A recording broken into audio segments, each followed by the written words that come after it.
সর্দার সাহেব এই কথা কোন মুখে কমুক কেনে কমুক কিছু বুঝিয়েন না। কি কথা কন, অসুবিধা নাই।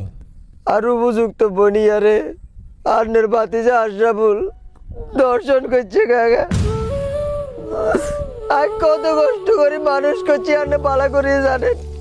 আজ ছোটবেলায় আর বাপ মারা গেছে, আর পড়ালেখা না করি আর বোনের কষ্ট মষ্ট করে মানুষ করছি। এ বিয়ের উপযুক্ত আর বোন কারে আন্নের ভাতিজা দর্শন করছে কাকা।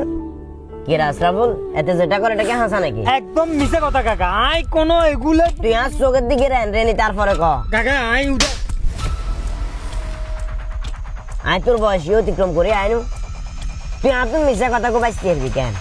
তোর চোখের দিকে যখন আয় রেনছি তখনই তো আমি তোর চোখের ভিতরে এক ধরনের ভয় দেখছি। আর হেতে আইবার হলে তোর গলার আওয়াজ আসতে কমে গেছে গো। আসলে তোর দোষ দিয়ে লাভ নাই। আমরা এমন একটা সমাজে বসবাস করি, আয় সমাজে শ্রদ্ধার, তারপর আয় যে নিজের মুখে কথাগুলা কোন লাগে। তানবীর, এই দেশের ভিতরে অহরহ দর্শনের একটাই কারণ, সেটা হলো দর্শনকারীর কখনো কঠিন ভাবে শক্তভাবে কোনো বিচার হয় না। এই যে ধরো আর বাতিজা তোমার বোনেরা দর্শন করছে, তুই কইলা আয় হয়তো আমার বাতিজার অঙ্কা ফিরি পুলিশের হাতে তুলে দিব, পুলিশের হাতে ধরাই দিব। আয় তো সমাজের শ্রদ্ধার, কিন্তু কোনো উচ্চ পদস্থ কিছু লোক আছে না, সেগুনে আর বাতিজারে ট্যাকেল দিয়ে বার করে নেব। কিনলে জানো নাই?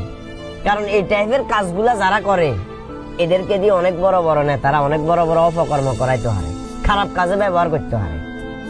আসলে আমি তোমার কাছে লজ্জিত।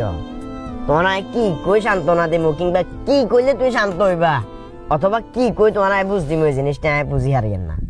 সর্দার সাহেব, আয় আর বোনের কোনো সময় আর বাপের অভাব বুঝবে তিনি নিজে হওয়া লেখা সারি দি এতের বাইত কাম করি এতের বাইত কাম করি আর বোনের আমি মানুষের মতো মানুষ করার চেষ্টা করছি। অবশ্যই আয় সফল, আর বোন যথেষ্ট পরিমাণ শিক্ষিত, কিন্তু সর্দার সাহেব একজন নারীর সবচেয়ে মূল্যবান সম্পদ হচ্ছে তার সতীত্ব, তার ইজ্জত। আর বোনের গায়ে তো কলঙ্কের দাগ লাগিয়েছে। এই অবস্থা আর বোনের কনে বিয়ে করবো, আর সমাজে কেমনে মুখ দিয়াবো? সর্দার সাহেব, সর্দার সাহেব, আমরা এমন একটা সমাজে এমন একটা দেশে বসবাস করি, এই দেশে পরকীয়া করার অ্যাভেলেবেল লোক আছে, কিন্তু একজন দূষিত নারীর দায়িত্ব লোভের মতো একজন পুরুষ আপনি দেখাতে পারবেন না। আর এই দূষিত বোনের বিয়ে কেটে দিব, আর এই সমাজে মুখ কেটে দেবো, আর বোনের আর বিয়ে দিতে হয়।